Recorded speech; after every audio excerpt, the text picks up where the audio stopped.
talking about gut health and bacteria and asthma and allergies and all that fun stuff. So I was hoping you could kind of start us off by telling us why it is that we're seeing this increase in allergies and asthma among children today, because I think that's something that everybody has noticed. It's very common nowadays almost every child I come across has an allergy of some sort, my daughter included, even though myself and my husband had none growing up. So what is causing this rise in allergies and asthma among children? So you're right, as a pediatrician and as a mom with school-age kids, you're right, every family, it seems, is somehow affected by allergies and asthma. And it's true, we are seeing a dramatic increase in allergies and asthma these days in kids. And while many factors come into play, recent research really points to a disruption in the infant gut microbiome as being a main factor. So historically, babies received this good gut bacteria that they needed called B. infantis from mom during the birthing process. And, we're talking to all of your pregnant moms out there. And, when you have your baby, this is one thing that you hope you pass on to them. However, the truth is that many moms today no longer have this themselves because they might have taken antibiotics. Maybe their mom had a C-section. And we're seeing this generational decrease in the good gut bacteria. So when babies aren't born receiving this B. infantis, the good gut bacteria, they have an overgrowth of bad gut bacteria. And it's this overgrowth of bad gut bacteria, which 9 out of 10 babies, now have, that is linked towards later development of allergies and asthma. Oh, wow. Now, is that something that you can test for, like as a mom, that you can, once your baby's born, know whether you passed it on or not? Or is this something that is kind of, you just hope for the best and, So that's a great question. And actually, Aviva was currently working on a stool test. So hopefully we will be able to test in the future. But we know by recent data that 9 out of 10 babies just aren't born with this good gut bacteria. So the good news is that there is a way to introduce this to your baby. And it's a product called Evivo. It's the B. infantis, the good gut bacteria. And you can simply mix it with breast milk and feed it to your baby every day to help colonize their gut with this good gut bacteria. And when you feed your baby Evivo every day, we know that they have an 80% decrease in this bad bacterial overgrowth. So this is really exciting, new data. And I want to go back in time and feed this to my boys who are now 12, 10, and 3. I wish we knew that back then because I feel like they're missing out on it. Absolutely. Yeah. So to that point, is there anything that we can do for, say you did miss it with your infant, and because as you said, like this is right after birth that it's going to be the most effective. But if we miss it and say we have a 3-year-old that didn't necessarily have probiotics and have this for their gut, is there something we can do at that point to help?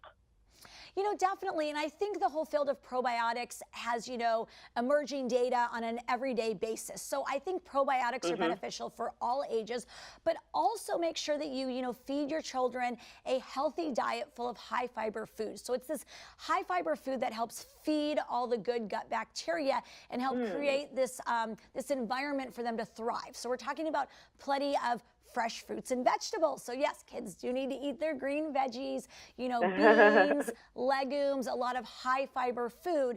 And so this in general, no matter what your age, can really help, set the stage for good gut bacteria to flourish and decrease the overgrowth of bad gut bacteria. No, that's wonderful. Yeah, and that's something that honestly you don't hear that much. You always hear you should feed your kids fruits and vegetables, of course, but you never really hear the why as to be fiber. And I think that's something that I learned, and so thank you. Yeah, we talk about fibers, right? Important so everyone poops regularly. Like I talk to little kids in my office about that, but really it's because it feeds the good gut bacteria that helps set the good environment for metabolism and digestion, and that's why you poop regularly. That's awesome. That's awesome. And so this product, Evivo, they can start right at birth?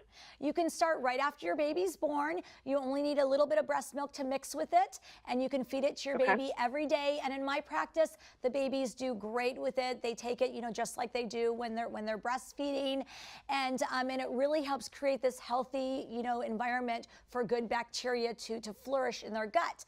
We've also noticed that babies actually have fewer stools when you give it to them, which is also something nice that that moms enjoy. Having Yes. a few form stools a day instead of all those squirts of little, watery stools that they're cleaning up all the time that could maybe be potentially leading towards more diaper rashes. And now, what advice would you give to moms, say, that are breastfeeding and do not want to introduce a nipple, a bottle or a pacifier, and how would they get this in their baby? Oh, sure. Well, actually, it's really easy to do.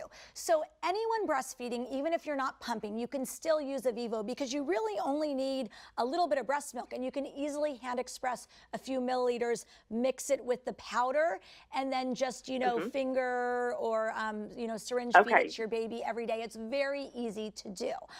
But I do find that a lot of moms nowadays, they like the convenience of, having somebody else feed their baby breast milk in a bottle. So even if you want to exclusively breastfeed, pumping and getting your baby used to taking a bottle, by the end of the first month of age, I think just adds flexibility to your life. Whether you're a working mom or you ever want to go out on a date with your partner and let somebody else feed your baby.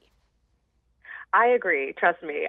My little guy, though, did not take a bottle. He was 5 months old, and we tried everything. I went back to work at 3 months, and we were having to feed him with straws, and it was a mess.